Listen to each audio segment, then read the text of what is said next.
Sean, that's me, Sean with the W. How are you doing today? I trust that you're perhaps having different weather conditions as well, maybe. What we're looking at right now is actually mist that has been in my city since I returned home today from my adventures in Golden Ears Park. I went out there and I recorded several videos of footage of nature and moss and water and rocks and all the conscious life out there. And yeah, it was interesting. When I was hiking, I didn't even hear above, or maybe just wasn't consciously aware because I was filming, but when I looked directly up above me, I noticed that there was this trail of smoke in an almost blue sky in the morning. And then a little while later, while I was just had noticed that a short while later, I noticed an airplane go by, and there was another one. And then on my way back from my hike, everything was misty as I came off the mountain and into the city. And yeah, it's been misty ever since like this. So it's kind of interesting. Why could that happen? The cloud cover gets created just after those two sprays of stuff in the sky. Anyways, today I wanted to talk all the way from that, because I think all that's ending, to a story, I guess you could say, about how I would like to see myself living my life. See, I've had some experiences that are maybe different than other people, and well, what I mean by that is when I was in my early 20s, I actually backpacked Japan and China by myself.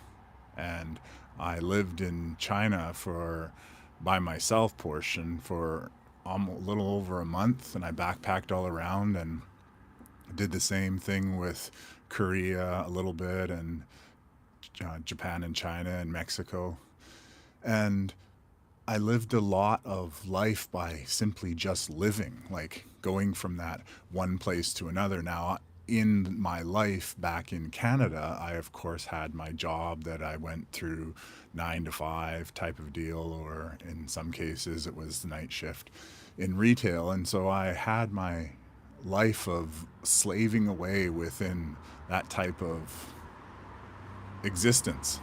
However, what truly inspired me and what I essentially collected all my money for is so that I could go off and live life, like have experiences and see things and meet other people, learn other languages. Like to me, that was essentially living. And there was a time, as I said, that I went to China for 1 month, and I had planned an entire trip off of people, well, not people, off of girls, or at that time I was younger, but women who I had met on the internet and truly made a connection with. There was lots of possibilities, but I found that I think there was 7 different cities in Asia where I had talked to someone. So I went to meet them, because for me, writing has always been a very strong form of communication. See, when you write a letter to someone, not necessarily a drunk text, but when you write a letter, that actual letter, it takes time and effort and energy, and you're putting it into it. And then, of course, because it's sitting in front of you, you're able to change it, like reread what you're saying. So it's not like a text where people are sending them in a passion. You have the small limits and such. Anyways, so I had found these different women all over Asia, most like in China and Thailand and such, and Taiwan. And so I flew over there to arrange my backpacking trip through those different cities. And it kind of gave me destination, and I had, before I left, I had it all planned out. I had the travel books and such, and I knew about buying tickets and what I was going to do from there to there. Like, even when I went to China, I flew into China, but I already had an airplane ticket for some other place, and I knew that I was going to connect through. Anyways, And so I've had so many different experiences of just truly living, walking down the street and across from the border from Belize into Guatemala, and sleeping outside the Tikal pyramids in a hammock. And so, yeah, I've walked across the border from America into Tijuana. I took midnight buses. Apparently, that was supposedly dangerous. But yeah, anyways, I took buses all over Mexico, overnight buses and such, and nothing never happened. I stayed in a unknown to me at the time, a pink house or a love house or whatever in South Korea. And I really needed a hotel that night. A lot of these situations or these travels, I had some idea of what I was going or where I was going to. So of course, you need to buy a ticket. However, when I was in the cities or wherever I was, I wouldn't necessarily even have a hotel, and then I would spend a portion of my time finding a hotel or a hostel or wherever it is I was going to stay. And you know, and it wasn't flying by the seat of my pants, but in a sense, a lot of it was.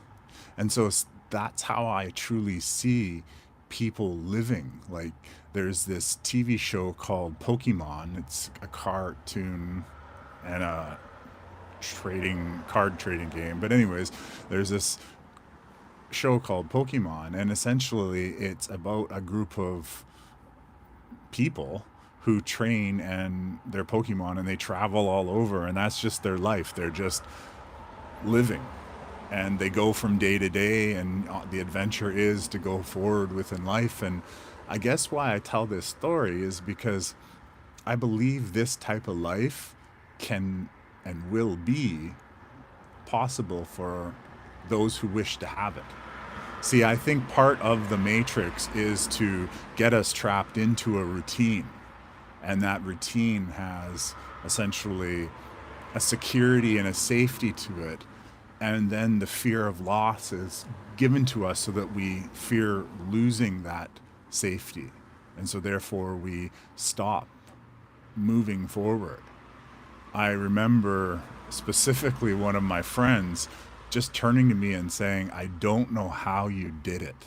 I don't know how you just got up and took an airplane out of the country, and like, you don't know where you're going. See, a lot of people, when they take holidays, they go to resorts, and this isn't like a negative thing or anything. It's just for me, staying at a resort, I just wanted to go off and hang out with the local people, or not necessarily hang out with them, but you know see them. Like, that's part of the experience in being in another country. I remember sitting in the backside of a McDonald's, like at the far corner of the McDonald's, with like 7 or 8 Chinese people when I was in Shanghai. And I'm sitting there teaching them English. And that was before I became an English teacher, because I lived in China for over a year, in Shanghai, China. And I was able to be there because I had taught in a high school. So I got to teach with many different age groups, because in that school I was teaching 13 to 17 year olds, and then in a part-time school I was working called English First. I was teaching 3 and 4 year olds, and then also like adult business English. So I got a great opportunity to essentially work with Chinese people of all ages, and yeah, that was really cool. Now, as I said, the reason why I'm sharing all these stories of how I once lived life is because I was able to see that type of life. And to me, that type of life is not necessarily what the Matrix wants for people, because it allows us to see people for who they truly are, and not have this brought upon or programmed in stereotype about how people of any color or any race live. Because it allowed me to see, like, from homes that had plastic, ripped plastic in that, for windows, all the way up to like higher end hotels, not the super crazy fancy ones, but I've seen, Sheratons and Hyatts and stuff like that. And I've been able to see people living in all of that variety. And that's how I would prefer to live, is I would prefer to live just a being and doing and experiencing. And when I listen to the GIA reports, that's kind of how I feel that it's meant to be, if you could say that, but more importantly, how it's possibly going to be. And I use possibility because, I am leaving space open for something else miraculous to happen as well. And so I see that when they would tell us different things and they would put it on the news media, they put on the social media, however they would deliver it to us, that we would then consume that and then go off and project it. And so I make sure that I'm doing my best not to project. Actually, I kind of even wonder now that, oh no, this is going directly to there. Yeah. I was just thinking to myself because I had left another speaker on that it was interfering with the speaker on this one. And perhaps it is. Perhaps I'm speaking to nothing.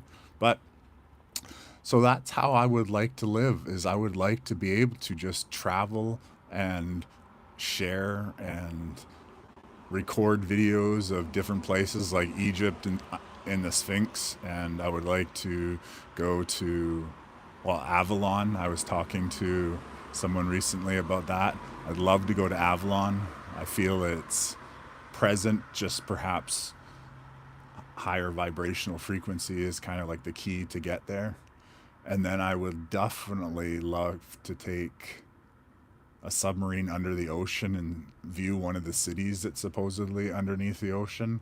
Like, if we truly do connect with all these ideas of these so-called conspiracy theories, but nonetheless these truths that have been hidden, that there is such a delight of amazement out in the world coming soon. Like, I came to the understanding that, for instance, iPhones were manufactured in the 1940s sometime. Now, I don't really know how that truly connects with where they invented, plans were given, were they actually just made. I know that I use the word manufactured, but that's just how I'm relating that. So that the possibilities of what could be coming and coming soon perhaps are just amazing. And so for me, what that amazing would be is not to have a whole bunch of things, because I've kind of detached from things. I spent the last 3 years, but mostly it was done in the first time, and I gave away almost everything that I owned, because I realized that if we're going to move forward and we're going to, sometimes people say, leave the matrix, then we're essentially leaving everything that the matrix made. And that's not our families or life. That's all the things, I would say, that we think that we have to have. Because there is so many things that we really don't need. And yet people have storage lockers upon storage lockers. And actually, when I was giving away a lot of my stuff, I noticed there was a lot of other people giving a lot of stuff away too. Yeah, that has to do with family passings and such, but there was just people getting rid of so many things, so much so that our Value Village here, they actually had a trash compactor and they threw half of it out because they were getting too much of all of the things that we thought that we had to have. And so as I detached from all those things that I thought that I had to have, it essentially released energy. Really, and it really, you can kind of think about it as by letting something that you have, whether it's, as we talked about before, a trauma, but also your things, by letting it go, not worrying about trying to get money for it. Well, money, if you really need the money, hopefully that'll end soon, but that when you let that thing go, that was holding space, because if we are creating our own reality, therefore, that everything that we have to spend our energy on it, not only in maintenance, not only in just in our thoughts too, that we have to keep energy for that to stay in our space. And then, of course, maintenance and cleaning it, and you know, feeling guilt or shame if you're not actually using it because you bought it because someone else, like when we get rid of all that ego stuff. So back to, I would just love to be out there traveling and meeting different people again. And even when this whole great awakening part started for me I guess almost 3 years ago, I drove around a lot and within my province and met different people, had different experiences, just, went living from place to place, meaning like when I on the road trips, I would stay at the different motels and such, and just talk to the people that were in the hotel. Mostly keep to myself, but nonetheless, there was always synchronistically arranged meetings that would happen just between people overall, like just that smile for that person who was depressed. And I would think to myself, like, if I wasn't doing this road trip and I didn't smile at that person, would they have had a smile? Or how did that, I was always looking at how did my actions whenever I was traveling affect people. And yeah, that's essentially what I would like to do. And I would really love to start meeting people, for instance, Blue Lady on in the comments, and there was another person that had commented a lot before, and to meet her, just to start meeting people and to start bringing our energy together. And so that's truly what I'd like to do. And see, now the little extra to it is when I was younger, I was, by my solo, I was by myself.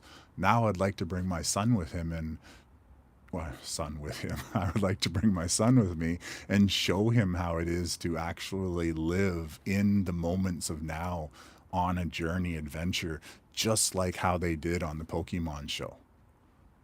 Going with purpose and intent and adventure, and then filming it and bringing all that film to sharing on my channel. And like I said, doing the do nothing videos. I got a little more creative today in my video, and I put my shadow in there, and then instinctively I just started putting my hands out and turned around, and the view was spectacular behind me. I was originally just using the sun to get my shadow in a certain way on the ground in front of me, and then of course I was remaining still, doing it with you. But I also got into other creative aspects, which you'll see in the future videos coming up. And yeah, I love being out in nature. And essentially, when I'm recording them, like I want to spend that 3 minutes that I'm doing it, I want to spend that in a do nothing state. So I'm kind of like doing it with the camera. Originally, I was uncomfortable to try to even do the 1 minute, like to get 1 minute of film. Sometimes it would be uncomfortable, but now I actually really like doing them, like taking that time to just steady and still myself. And that's truly what this whole healing journey is about: being where you are, comfortable as you are in your experience, what you're able to handle. And yeah, I want to handle traveling around the world again, whether it's on a cruise ship or it's like trekking through a jungle somewhere in the Amazon.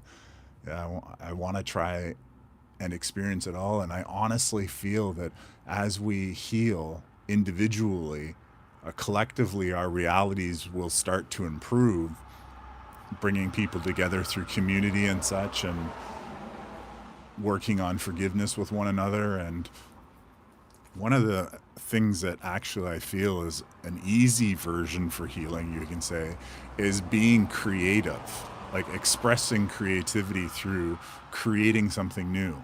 So coloring, drawing, dancing, all of that stuff that's creative. I actually once did a Candid Talks talk on creativity. It's still available on Rumble. However, I brought it down from YouTube, and it expressed the idea that creativity was truly a healing modality. Like, I paused there trying to find the biggest word that I could think, but essentially it's a healing modality. And when we do those creative activities, I've come to the understanding that we are doing them with Source. We are doing them with God, that we are moving energy or Ethereum.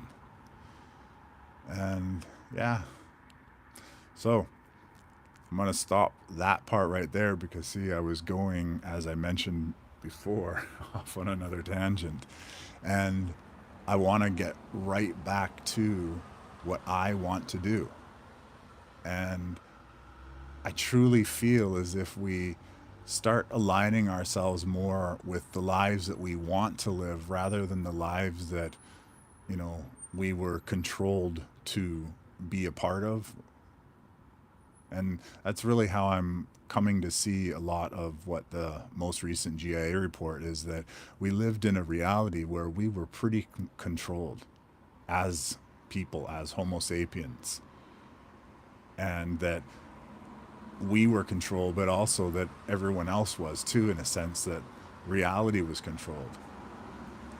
And when that's not happening, when that's ended, when that ceases to exist, because even regardless of how people feel about or think about what's happening in the world right now, and they all have their own theories, and that's perfectly fine, fundamentally, we all want to have better lives.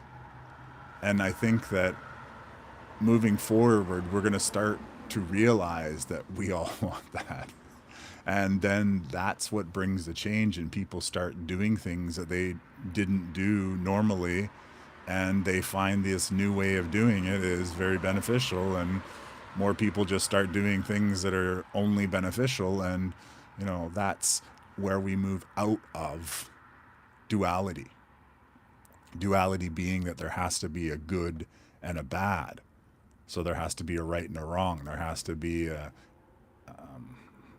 up and a down, like that. Maybe not up and down, but they have to be two sides to everything. So moving out of duality is kind of like moving into a situation where you're choosing between all the great choices, meaning that there's everything there that you can choose from. It doesn't necessarily mean to go choose them all, but to choose from, you have more options and more possibilities. And so I would really love to go back into the world at the being that I am now, and to have that same type of experience. Because eating cow's tongue in Japan, or having a bath that they actually shocked you from with electricity, or flipping the skidoo over in the Thailand Gulf, or being on a sleeper bus in the middle of Durango, Mexico, I think that's where it was. You know, I want to go back and have all those experiences. And the interestingly enough, part of the way I was able to do that, I guess in a sense, is that I always trusted. I trusted I would have what I needed. Like, even if I was going somewhere where I didn't speak a language, or, you know, it seems like a shady area, I trust that I have what I needed. And it was something that wasn't even questioned, even with money. I remember when I left Japan after going to university there, and I had spent every single dollar, every single yen that I had. I spent it all, and I maxed out my credit cards, or I only had two at that time, but I maxed them out. So much so I didn't even have enough money for the airport improvement fee, and so I needed to borrow that. But everything else was perfect up until that. It's just they had an airport improvement fee, which I hadn't calculated for. But the point was is that everything was available to have that experience. And when I went home, you know, the bills just got paid off, and, you know, I worked towards my next adventure. And that's how I truly see, or desire to see, people, as many as possible, living. And that's even why in my marketplace video I was talking about the ability for people to live lives like that, but still contribute. They could have stalls within the marketplace dedicated to the people that were living from city to city. They could set their stalls up when they moved to a city, and if everybody had that type of system, not necessarily system, but that concept, that you could have people traveling all over the world and living life and producing something, whether it was some sort of spice or some sort of craft or some sort of foods or whatever it was, cultural foods. Because I definitely foresee a time where the idea of borders and visas will come to an end. That's kind of obvious, I guess you could say, as we become more of collective humans living on a planet, that we aren't separated by people putting us on either sides of any confrontation. If we don't have that anymore, well, definitely we're going to no longer perhaps require any sort of visa, like a passport or some sort of picture to clarify you're in someone else's country for now. Yeah, sure. But I definitely see things changing considerably. Just like I think there was an article where they were talking about that they were opening up visa requirements in Europe somehow. And, that kind of also makes sense in looking at eliminating jobs. Like how many people are employed that spend a grueling amount of hours just doing paperwork to control the growth of or the traffic of people or the flow of people. And so that's another way of, ridding humanity of the need to spend its energy, if you look at us as a collective, to spend any sort of energy on cataloging where people go. There could be an easier system set up of, you arrive, you stamp your own stamp, perhaps for yourself. And yeah, I understand a lot of people will say, oh no, you couldn't have that. You have to have order. Well, I do believe that more people want order than disorder. And when you relieve that stress when you're out traveling, as I was, you don't have the stress and you don't have the fear. I didn't even have the expectations of fear when I was out. I ran into or I engaged people that that were nice and they were what I wanted to see. So I guess because I wanted to see them, that's what I saw. I did have one situation when I was in southern China that I almost drowned, and I did a can that talks about that. Maybe I should bring that back too. Anyways, yeah, that was all done because I was fearful. And often I wasn't fearful. The particular interesting thing about that time is that I had just found a new CD by an artist named Darren Hayes, and the album was called Darkness. And just before I set off on this particular hike up the Lijiang River, I was listening to the song over and over again, and it was a pretty dark song. And interestingly enough, I started to mistrust everyone that I came up into.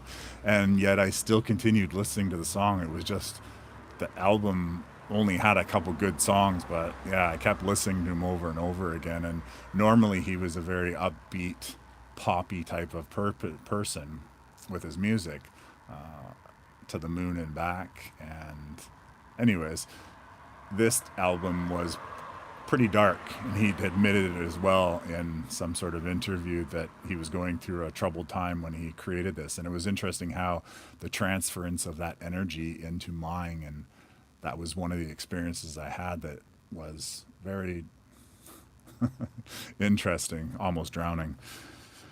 Anyways, so that's not going to happen anymore because everything is wonderful and the world is going to be so much better than it perceives, or it's trying to make us perceive, than how it is. So I really look forward to going to so many different places. I want to see all the Tartaria remaining buildings if they're still there, and travel under the Sphinx Apparently, there's a library or some sort of information there. I want to journey underneath the Giza Plateau. They've apparently found through radar deep scans from satellites or whatever that there's areas underneath the Giza Plateau which have like perfectly carved edges and such, that giving them the idea that there's a lot more history under there than we're aware of. And Easter Island, and I want to swim and find something to do with Atlantis if it is here. Perhaps it's on another planet.